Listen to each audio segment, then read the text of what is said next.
Bem, amigos do Proseando nas Gerais, estamos chegando aí mais uma quinta-feira, mais uma prosa boa pra gente curtir hoje aqui na sua TV Gerais. E meu convidado especial já tá aqui do lado, Dr. Pedro Fonte Souza, cirurgião plástico. Doutor Pedro, muito obrigado por aceitar o nosso convite. Hoje, inclusive, somos nós os visitantes. Deu para perceber que a gente não está no estúdio da TV Gerais. Viemos aqui para o Hospital da Plástica para poder bater esse papo. Muito obrigado por ter aceitado essa nossa prosa boa de hoje. Eu que agradeço o convite. Muito obrigado.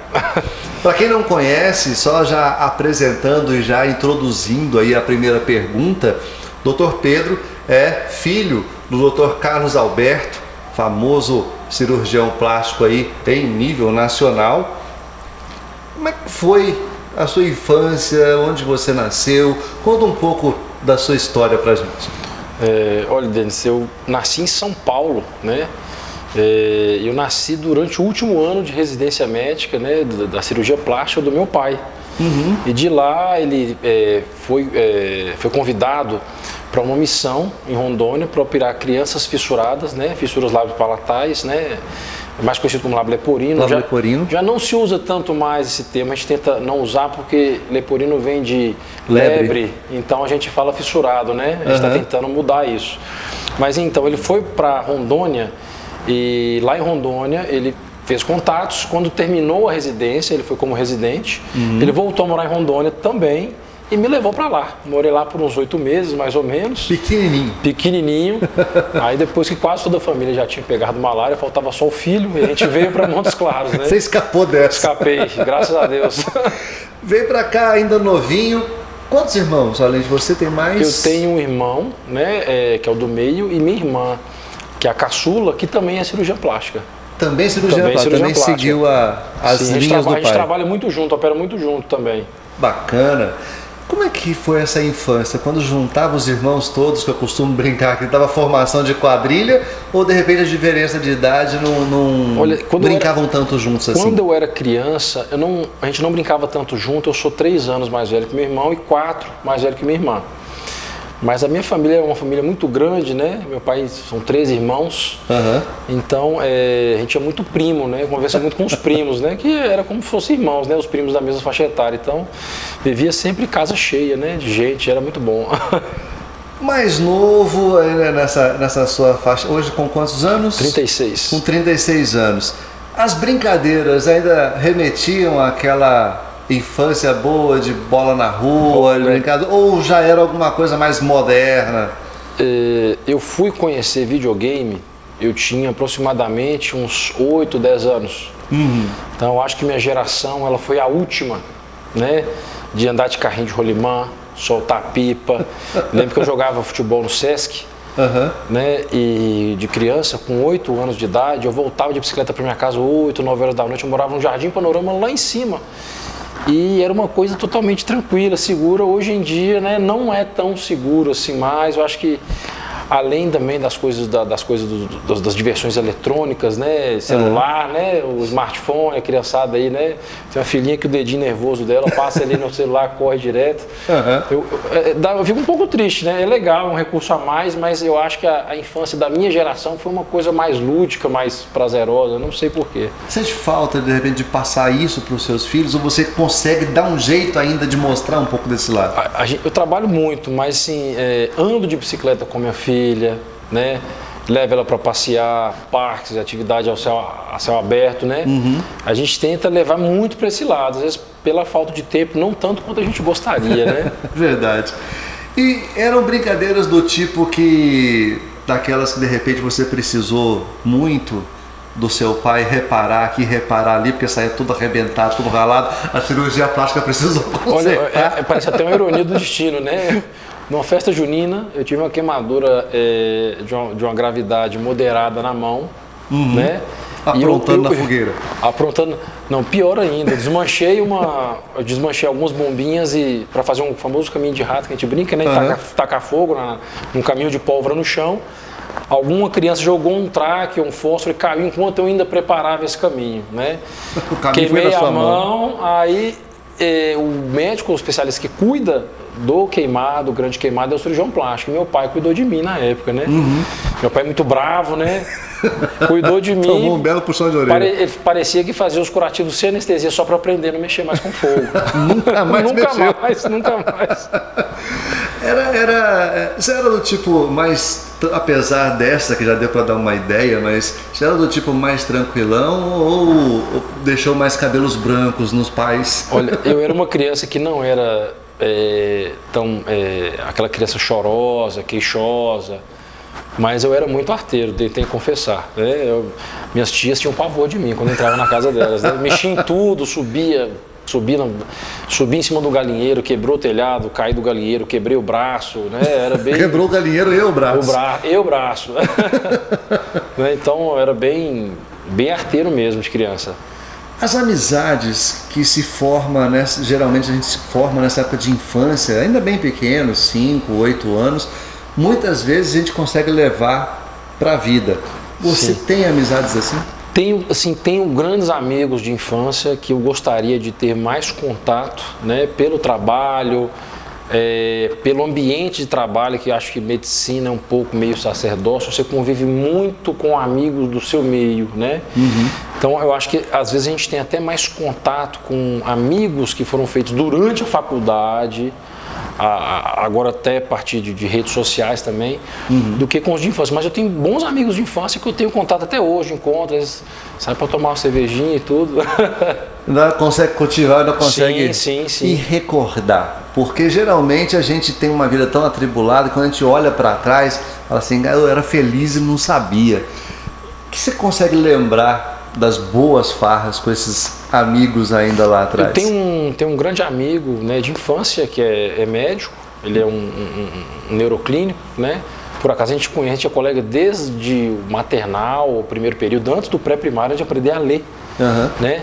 Que eu lembro que meu pai, eu pedia ao pai, me faz uma pipa para me ensinar a fazer uma pipa. E meu pai não tinha paciência tanto, ele pegava e ia me ensinando e meio que fazia. Uhum. E esse amigo que me ensinou a fazer pipa, isso eu não esqueço nunca. Eu acho que nem ele nem deve saber disso. Quem Mas é? Uma coisa, o Dr. Mário André, que é um grande amigo de infância, né, dos antigos.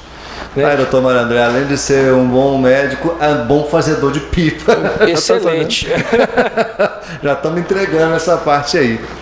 Escola. Você gostava mais de ir à escola ou das aulas? Porque tem uma diferença. Eu brinco, né, que de criança as minhas matérias preferidas eram recreio e educação física. Né? Mas, brincadeira à parte, eu gostava da escola e do ambiente. E eu estudei aqui em Montes Claros, numa mesma escola a vida inteira. Na mesma escola? Na mesma escola. Eu estudei no colégio padrão a vida toda. Uhum. E eu lembro de todas as minhas professoras, assim, o nome de todas, desde do pré-primário, primeiro período, segundo período. Eu tenho uma memória da infância muito boa e muito presente até hoje. Como é que você era na escola? Apesar de ser o fã do professor de educação física e adorar o recreio, o que você lembra desse... Eu lembro da escola, eu não era daquele aluno que sentava na frente. Eu sentava do meio para trás. Tive muito problema, que eu era muito hiperativo, não aguentava ficar parado, então eu conversava muito na aula, atrapalhava bastante. Mas eu nunca tive muito problema com notas, né? De problema de passar de ano, nunca fiquei de recuperação, nada disso. Uhum. Eu não era o melhor aluno da sala, mas também não era o pior. Eu estava sempre no bolo do meio ali, né? O intermediário. Intermediário. Uma coisa que tem um amigo também que foi embora de Montes Claros, que a gente era muito amigo, mas brigava muito. E eu estava sempre na sala do diretor, né? Por causa disso, meu pai era chamado ao colégio. Quebrava o pau dentro da escola. Brigava muito, eu tinha um pavio bem curtinho quando era novo. Mas engraçado, né? Hoje em dia, né? Tá muito aí na moda, esse negócio de MMA. Eu fiz judô quando era criança. E foi a coisa que me disciplinou. A partir do momento que eu entrei de cabeça no judô, que é uma arte marcial milenar, né? Japonesa, eu passei a nunca mais brigar no colégio.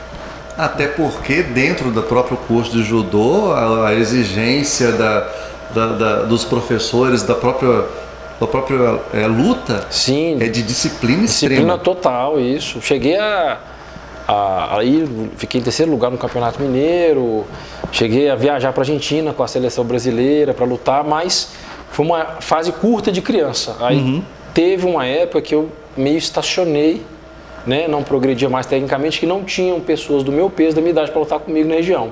Entendi. Aí um sensei falou, eu consigo um internato para ele, para ir lá para Belo Horizonte, uma academia que ele mora lá e tudo, e treina lá. Aí meu pai gostava muito, é fã de arte marcial, ficou meio empolgado, eu tinha 12 anos. 12 anos. Aí teve uma notícia no jornal de coisa de droga relacionado a essa academia. A esporte, nessa academia, meu pai não vai mais não. Aí fiquei mais um ano aqui, sou um fanático de futebol também, aí o futebol me seduziu, eu fui deixando o judô meio de lado. Esse período, você falou que é fanático pelo futebol, eu lembrei que geralmente você pergunta para um menino nessa casa, você quer ser o que quando crescer? Jogador de futebol. O que você sonhava? Já pensei em ser jogador de futebol de criança, claro, acho que quase todo menino brasileiro, criança, já passou pela cabeça em ser jogador de futebol. O mais interessante é que, apesar de ser criado aqui, né, vivi aqui, meu pai é atleticano, quando eu era bem pequenininho, eu lembro de uma final do Campeonato Brasileiro, Vasco e São Paulo, que o São Paulo perdeu. E falaram assim, você vai torcer para qual time? Aí, não sei quem falou assim, eu vou torcer, não, minha mãe é corintiana, torcer para o Corinthians, meu pai, não, atleticano. E neste ano, esses times tinham ido pior, né, no Campeonato Brasileiro. Aí, não sei porquê, estava minha avó presente, mas ele mora em São Paulo, ele podia torcer para São Paulo, né? Olhei assim, poxa, aquele time foi o segundo, eu vou torcer para ele. E aí a paixão foi e ficou. São Paulino até hoje? São Paulino até hoje. Nunca mudei de time.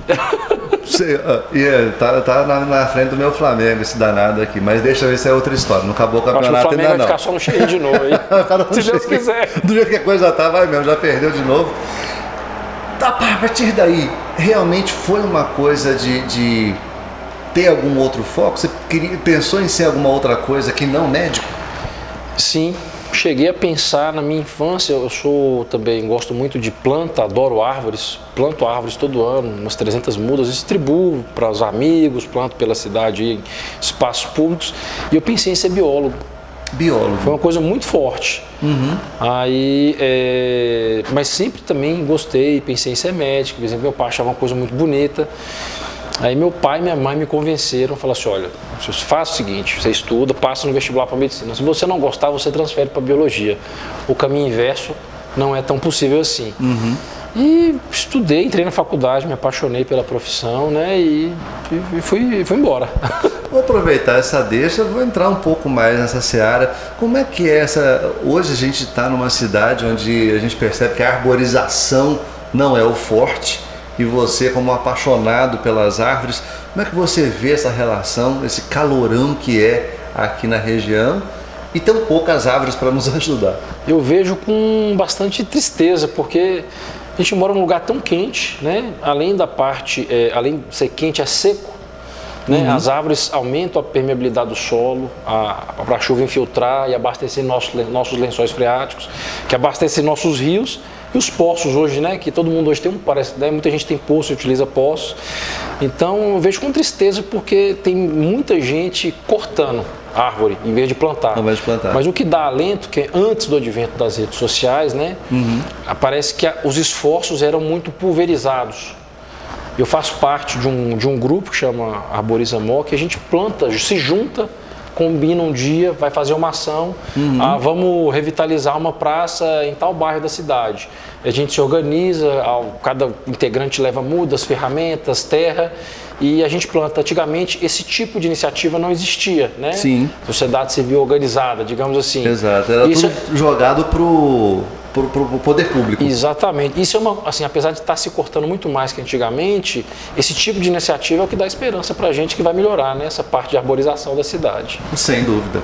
Avisando então ao poder público, caso vocês queiram alguma coisa de bom e de positivo nas praças de Montes Claros, e nós estamos precisando, pode entrar em contato, que com vocês estão à disposição. À disposição, sempre. Sempre. Sou apaixonado por árvores. Às vezes as pessoas me perguntam, poxa, mas essa plantinha, olha, eu gosto de árvore. Eu só sei mexer com árvores. Pessoal, a gente vai para o intervalo rapidinho. Daqui a pouco a gente volta curtindo música. Não entendeu, não? Música? Cirurgião plástico? O que tem a ver? Daqui a pouco, segura aí que depois do intervalo eu conto que relação que isso tem a ver. Até já.